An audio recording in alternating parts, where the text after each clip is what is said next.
I'm going to share a few things that happened in this month biblically, and then we can kind of learn from those lessons. The first one is, it comes out of Genesis 7:11, and this happened on the 17th of Cheshvan.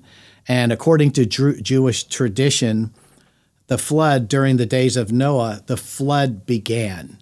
And it's interesting because this is also in the month of Cheshvan, when this is a time when the seasonal rains, the first rains of the new year after Rosh Hashanah, this is when they actually come. This is when the aquifers and the cisterns, and remembering that Israel's a desert, this is the year when this is the month when the water is collected, but it's also when the flood started with Noah. So how do you kind of prophetically look at that? Well, there's two opportunities here.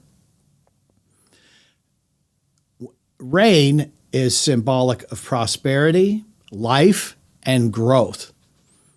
But a flood is destruction. So that's kind of the lesson of Cheshvan, is that you kind of have to be prepared to administrate or be ready for Cheshvan.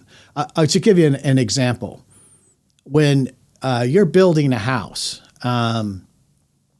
you have to build the house according to the level, and you need to excavate around the property to be able to keep the water going around the house and not through the house. Okay, so that's a choice that's made when you're doing the dirt work. When you buy a piece of land, you say, okay, this is where the Lord, so to say, show me where to build. And now I need to be able to do some homework and on the elevations and be able to see where the water comes, even though you're not there during a flood. It may be a dry day when you're doing the excavation. Most of the time it is. But you need to be able to engineer according to when a flood does come. And so the month of Cheshvan is very much that way.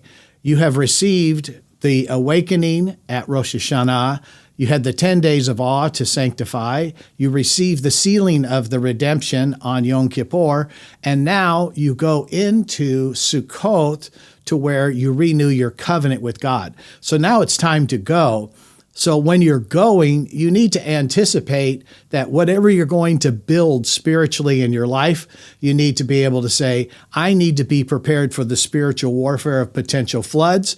I also need to be spiritually prepared for rain, which is prosperity. I need to be prepared for promotion and transfers of wealth. So at least this year, I mean, not saying necessarily you have to go and like past biblical years, but as a general kind of, I don't want to say theme, but let's just say area of intentionality and maybe concern. So maybe we go back and forth here, right, Rabbi? What has been a consistent theme of intentionality that you've either seen from your part or outside forces? And then where is that attack kind of maybe has come in this season to where you've really had to critique or the intentionality of being into alignment with God's timing, especially in 5786, but kind of what have you seen in years past?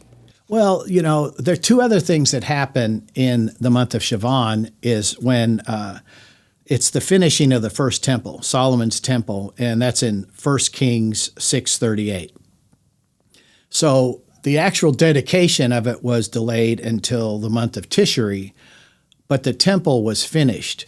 And the biggest thing that Solomon had to do, and this is such a lesson, after Solomon built the temple, his biggest challenge was dealing with counterfeit temples, okay?